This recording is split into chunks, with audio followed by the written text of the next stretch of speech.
Недостигот од кадар во угостителството станува сериозен предизвик. Рестораните и хотелите се почесто бараат работници, додека интересот кај младите опаѓа.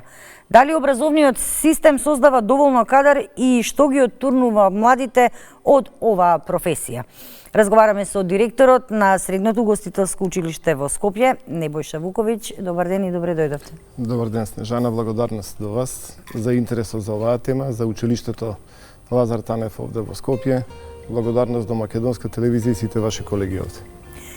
Господине Вуковиќ, дали и вие како образовна институција го чувствувате недостигот од кадар во угостителството? Знаете како, констатација е само дека немаме доволно кадар. Причините се бројни. Можеме да кажеме дека една од причините е провокацијата на големите туристички земји за повикување на нашите работници. Дали го чувствуваме недостигот? Ние работиме на зголемување на бројот на ученици. Тоа е направено со зголемување на бројот на активности кои училиштето ги превзема, за да испровоцира поголем број ученици кои што треба да дојдат и да се запишат во нашата струка.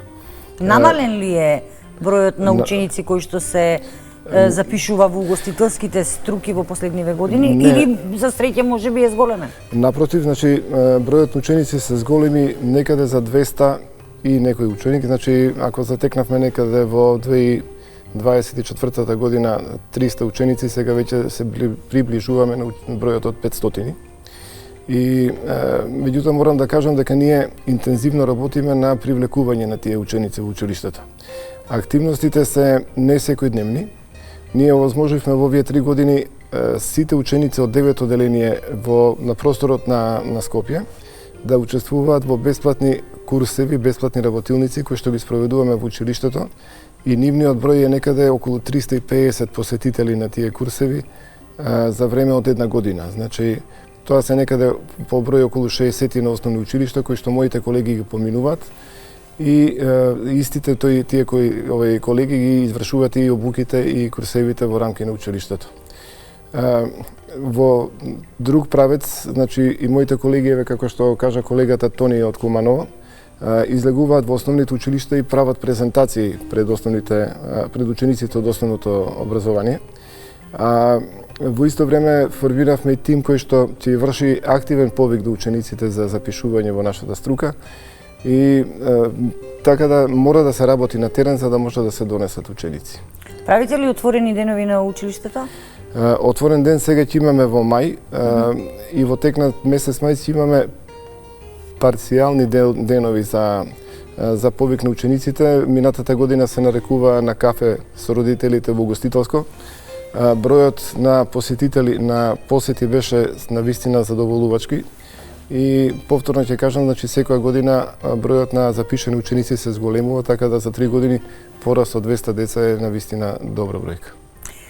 Зошто младите се помалку се одлучуваат за за угостителството како професија, и дали причината се ниските плати, работното време или недостигот од престиж во оваа струка? Знаете како, платите веќе мислам дека не се во прашање, не се доведуваат во прашање. Јас сега повторно ќе кажам нешто што е резултат на праксата. Значи, нашите угостители имаат извонреден осет за работниците наши.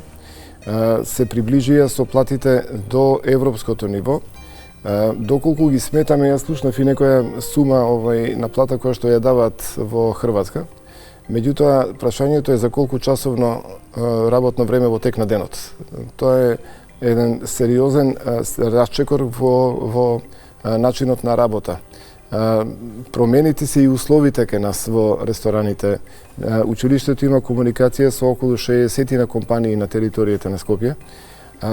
Нема објект каде што нема услови добри, поволни за работа и на работниците и на нашите ученици.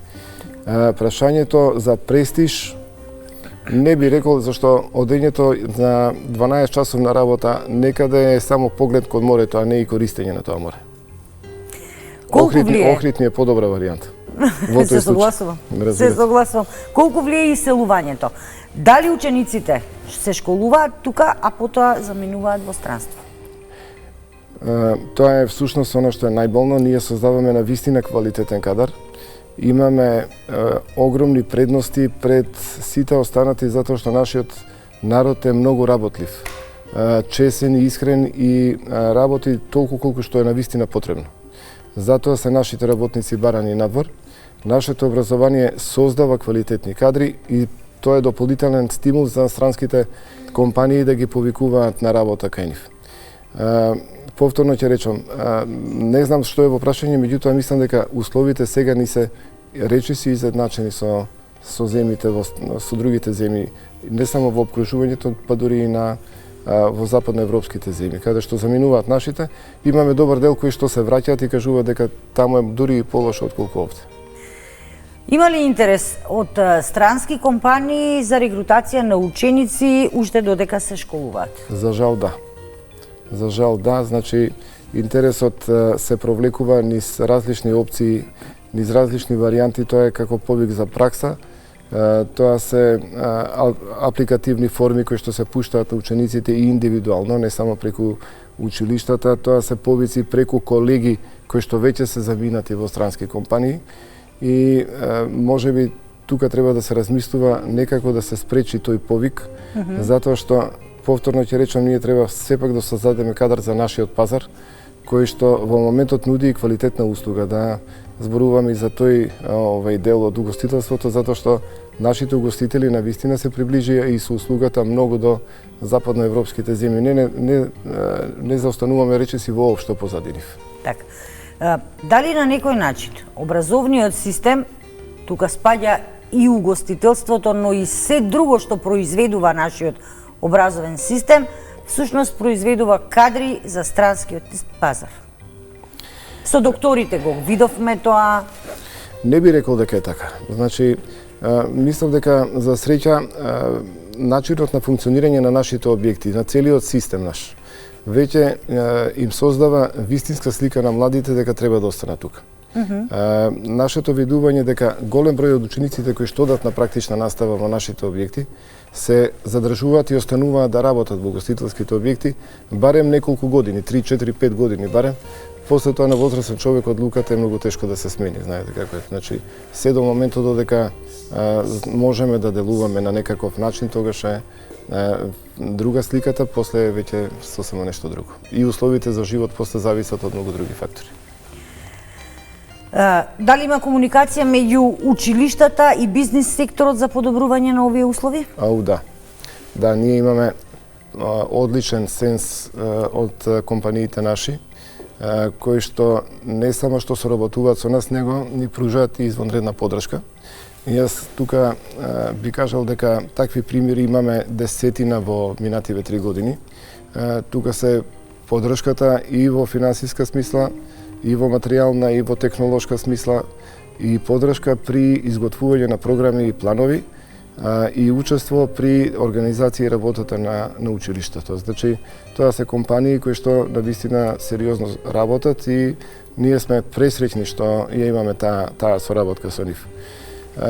Наш е обидот да одговориме на нивните барања. Значи, тоа е оној потешкиот дел, затоа што станува збор за млади луѓе, за категорија која што сега се образува, која што сега се воспитува и не секогаш имаме предвидливи ситуации, меѓутоа во најголем дел од случаевите се зборува за зголемување на бројот на заинтересирани претпријатија кои што сакаат да работат со нас, што значи дека стануваме и ние прилично сериозни. Овдека би спомнал дека и факултетите се во соработка со училиштето. Тука се и приватните и државните универзитети, тука е Универзитетот Скопје, тука е Универзитетот Гоце Делчев од Штип, тука е Битолскиот универзитет со факултетот во Охрид. Прекрасна ни е соработката, ни овозможува да на Свети Кирил исто така имаме, ни овозможуваат предавања на нашите ученици, да слушаат нашите ученици на нивните факултети, со што се унапредуваат знаењата на учениците двојно повеќе од она што беше порано. Значи, сите тие имаат апликативни форми во стопанството, значи соработката нивна со стопанството е извонредна голема. Мислам дека имаме добар кадар и треба да се задржи. И сега, ако релацијата со бизнис секторот ви е на одлично ниво, каква поддршка или што се е потребно да направи државата за да се подобри ситуацијата во овој сектор? Тоа е се веќе повисока работа за која што можеби треба и малце повеќе простор да се зборува. Но може ли да помогне некако? Сериозно и помага. Во моментов сериозно се помага, се поставени така структурите да ние имаме извонредна комуникација со сите институции кои што работат со нас. Морам да кажам дека многу пати таа поддршка доволно е да е советодавна, не треба дури ни повеќе. Покрај сите останати услови, сега со училиштето ќе се случува нешто што е сосема интересно многу интересно за нашите ученици, за нашиот кадар, меѓутоа ќе го ставиме тоа во моментот кој ќе се случи. Так. Ако продолжи овој тренд, да речеме по 15.000 работници од Македонија сезонски да заминуваат во странство, што ќе значи тоа за угостителството во Македонија? Проблем. Значи проблем затоа што ако навистина е толкава бројката на одлив, тогаш ако ништо друго, барем квалификуваниот кадар да ни остане, ако ништо друго. Значи, доколку нема еден објект квалификуван кадар кој што е остручен, кој што има практични знаења, теоретски знаења, тогаш не може да се потпре на ништо, нема работа, значи не може да функционира. Тоа значи дека секторот угостителство ќе колабира поради недостаток на работна сила? Не целиот, ама одредени елементи, одредени предпријатија може да се случи. Так. Заради недостиг на кадар може да се случи голем проблем за сите стопанственици. Знаете што се случува во последниве 2-3 години, се случува едно сериозно обединување на угостителскиот сектор. Колегите од праксата соработуваат извонредно добро. Тука се повторно ќе речам сите можни институции кои што се заинтересирани за подобрување на тие услови, мислам дека брзо ќе се надмине оваа криза. Моје размислување дека за година-две веќе ќе имаме луѓе кои што ќе се враќаат од странство. Радуваат ваквите прогнози. Гледате ли позитивни сигнали? Веројатно ова е еден од тие позитивни сигнали и претпоставам дека трендот сепак не се движи во погрешна насока. Помал е бројот на луѓе кои што зборуваат за иселување заради струката. Значи многу е, дури незначителен е тој број. Сезонските работници, знаете како и тоа е тренд. Може би ќе заврши многу наскоро. И се надевам затоа што во поединечни земји каде што порано имаше сериозен одлив на кадар за сезонско работење, сега таму речиси не помислува никој да оди. Мислам дека брзо ќе се случи да си ги задржиме сите тука. Директоре, радува ваквиот начин на размислување кој што го имате и со оглед на тоа што вие сте секојдневно со младите луѓе кои што се во оваа струка и кои што треба еден ден да го продолжат својот работен век во угостителството во Македонија. Оптимизмот е во младоста, а ние сме тука за да го поттикнеме колку можеме повеќе. Искрено ви посакувам успешна работа.